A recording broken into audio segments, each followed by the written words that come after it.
Troisième journée africaine de la sécurité routière ce 16 novembre. La route, un espace en partage, thème retenu pour cette célébration à Abidjan. Ils sont de plus en plus nombreux, les consommateurs, à s'orienter vers les opticiens exerçant dans l'informel, s'exposant ainsi à des risques de cécité.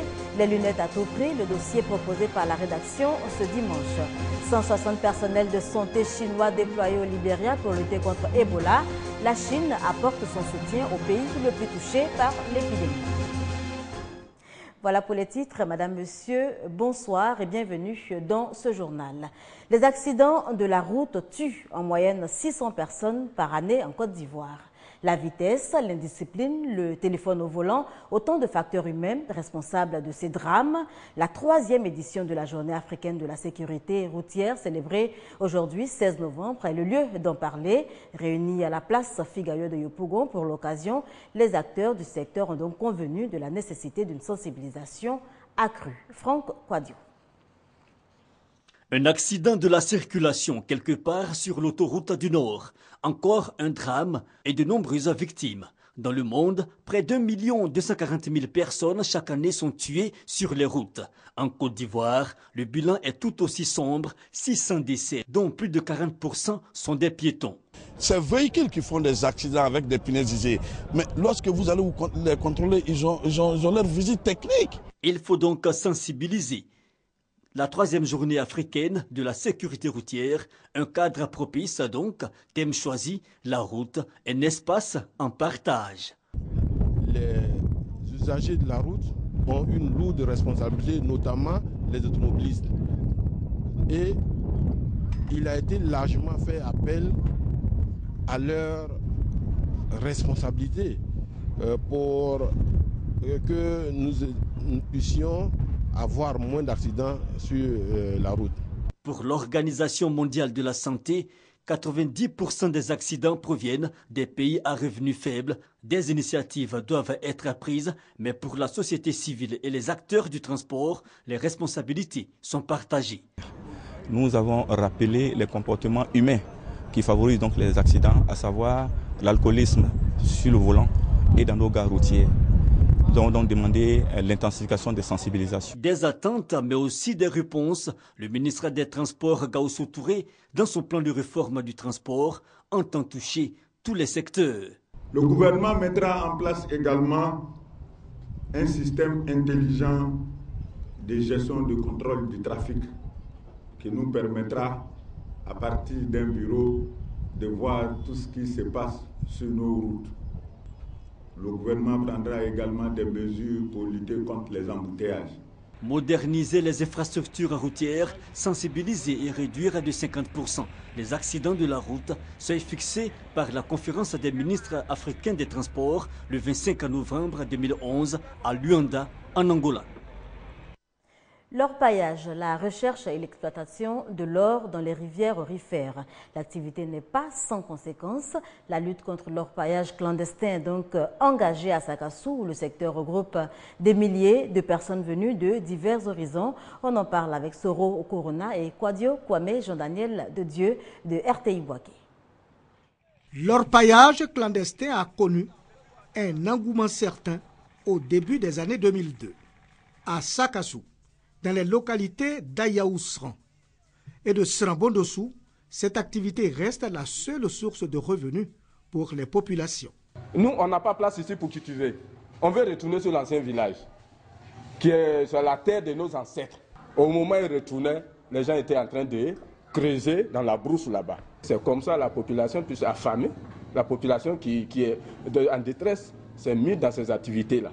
En effet, Ayaousran et Srambodossou font partie des villages déplacés dans les années 70 à l'occasion de la construction du barrage de Kossou. Conséquence, plus de terres cultivables. La seule portion de terre disponible contient le métal précieux. Sur le site baptisé Adjamé, autochtones et halogènes bravent les intempéries et les mesures interdisant l'orpaillage clandestin à la recherche de l'or. Comme j'ai fait les études, ça n'a pas marché. Bon, selon les difficultés, il est venu me défendre un peu ici. Je suis allé voir les chefs villageois pour m'asseoir avec eux, pour discuter, trouver un commun accord pour que je puisse exploiter leur site. À Ayaousran et à Srambondossou, les populations se tournent vers l'État afin qu'une solution favorable soit trouvée aux malentendus. Nos parents ne peuvent plus s'aimer quoi que ce soit parce que les bœufs ont tout dévasté sur les plantations. Et maintenant, ce qui reste à cette population, c'est l'orpaillage. Ça va bénéficier non seulement à la population, à la région, mais aussi en payant des impôts, ça va bénéficier à l'État de Côte d'Ivoire. Pour le préfet de la circonscription administrative de Sakassou, les décisions du gouvernement doivent être respectées par tous. Inviter les orpailleurs, je leur demandais de cesser toute activité et de se rapprocher du ministère des Mines pour qu'ils puissent être organisés dans le cadre de la rationalisation. Sur le site baptisé Adjamé, plus de 2000 orpailleurs clandestins sont présents pour diverses raisons. Selon le ministère de l'Industrie et des Mines, le pays compte plus de 500 sites d'exploitation artisanale qui font vivre plus de 500 000 personnes. Elles sont incontournables en pays Akan et plus encore lors des fêtes de l'Ignam, fêtes qui marquent la nouvelle année dans les royaumes de l'Indénié et du Djuablin. Elles, ce sont les Komians, ces prêtresses animistes, à la fois guérisseuses et prédicatrices que nous invite à découvrir Eugène Atoubé. Devant le palais du roi du Djuablin à Agnibilekro, hommes, femmes et enfants sont venus assister à un spectacle, la danse des Komians. Nous sommes à la veille de la célébration de la fête d'Ignam.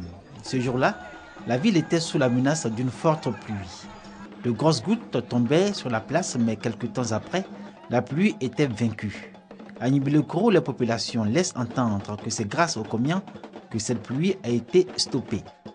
C'est pas nouveau. Il arrive souvent lorsque cette pluie-là peut gâter ce qui est conçu. On fait appel aux Komians. C'est notre puissance. C'est notre puissance. On met Kaola en terre, on met en haut, la pluie cesse. À l'origine de l'arrêt de la pluie, ce ballet, que nous avons pu filmer sur autorisation de Dame Amassier, plus connu sous le nom d'Ama Komian. Un ballet loin des regards, pointé vers le ciel à l'intérieur d'un cercle dessiné avec de la poudre de kaolin. C'est ce ballet par lequel les Komians communiquent avec les esprits invisibles pour leur demander d'arrêter la pluie. Une fois cette prière exaucée, les Komians sortent en file indienne pour regagner la cour royale, lieu du spectacle marquant le premier acte de la célébration de la fête d'Ignam dans le royaume du Djuablin. Le lendemain de la parade des Komians, elle se retrouve le matin au domicile du roi pour sacrifier au rituel de la fête d'Ignam. C'est que ces prêtresses, doublées d'un pouvoir de guérison, sont au début et à la fin de cet important moment de la vie des populations du royaume du Djuablin, comptable de l'issue de la fête, échec ou réussite, et à toutes les étapes du rituel, elles confirment leur réputation comme à l'instant fatidique de l'immolation des poussins. Le Komian est un assistant technique de Sa Majesté. C'est à la faveur de leurs incantations, de leurs révélations, qui orientent la population, particulièrement la notabilité, à faire face aux esprits maléfiques. La fête d'Ignam vient comme pour rappeler aux populations du royaume du Djuablin ce que sont et ce que valent les Komians aujourd'hui dans le royaume. Même si de nos jours, ces prêtresses au pouvoir de guérison établi ne trônent plus avec la même majesté dans une communauté où la tradition résiste difficilement au modernisme. La musique au service de la cohésion sociale, la Société musicale d'Abidjan n'a pas voulu être en marge de la célébration de la Journée nationale de la paix hier 15 novembre. Un concerto a été organisé, c'était à l'INSAT. Concerto suivi pour vous par Barakista Bamba et Franck Quadio. La paix, une nécessité pour vivre ensemble et durablement. Il faut donc la fonder sur des bases solides telles l'éducation. Un petit concerto donc pour allier musique et paix, la musique étant facteur de rassemblement.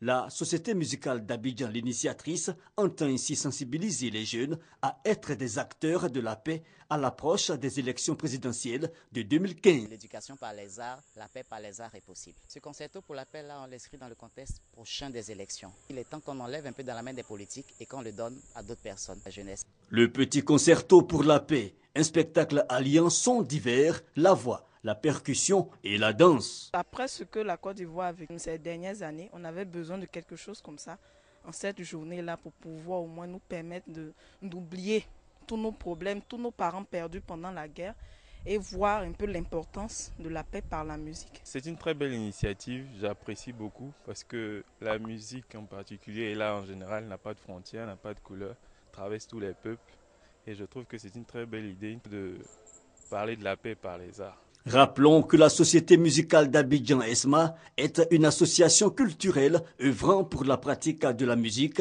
chez les jeunes. Lutte contre Ebola, 160 médecins, infirmiers, épidémiologistes et autres techniciens chinois au front au Libéria. La Chine, qui apporte son soutien au Libéria, pays le plus touché, prévoit également la construction d'un centre de traitement dans le pays. Arrivée au Libéria d'une équipe chinoise de lutte contre Ebola, 160 personnes, des médecins, infirmiers, ingénieurs et techniciens. Leur mission, assurer le fonctionnement d'une unité de soins entièrement financée et construite par Pékin.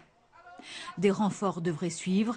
1 millier de professionnels de santé chinois sont attendus dans les prochains mois.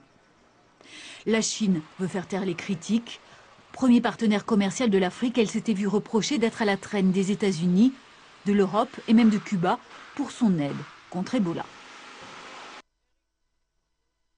Affirme avoir repris le contrôle de Chibok. La ville était depuis jeudi dernier aux mains de la secte islamiste Boko Haram. Pour rappel, Chibok, c'est cette ville où ont été enlevées plus de 200 lycéennes. Boko Haram avait annoncé s'être emparé de Chibok jeudi.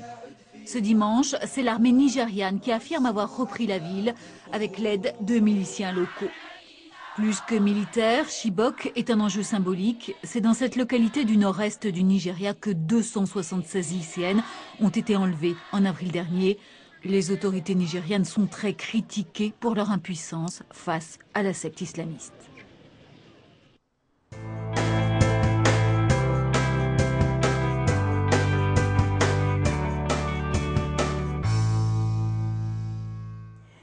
Myopie, hypermétropie, presbytie, autant de troubles de la vue qui contraignent de nombreuses personnes au port de lunettes, des verres correcteurs pour pallier donc les défauts visuels, mais pas facile de se les procurer. Les correcteurs sont chers la plupart du temps.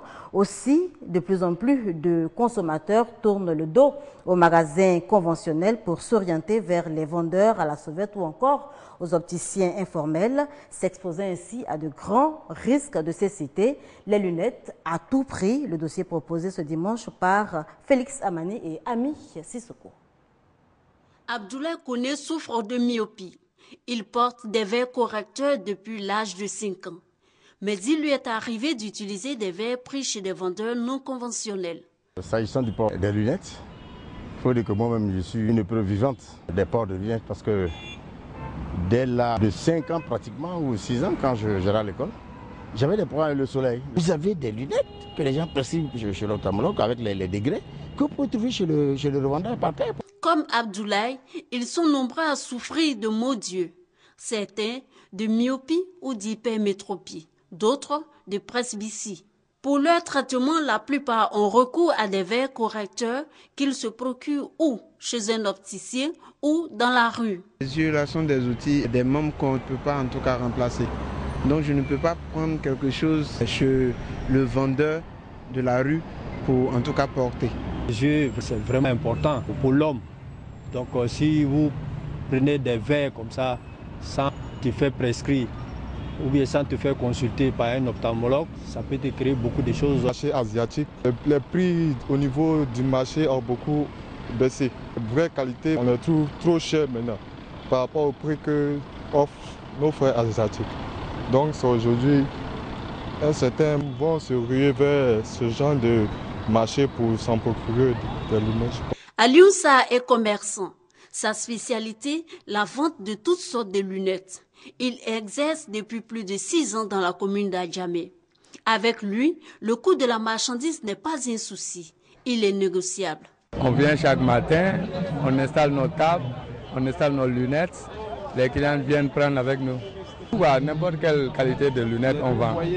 Double foyer, progressif, vue de loin, vue de près, tout.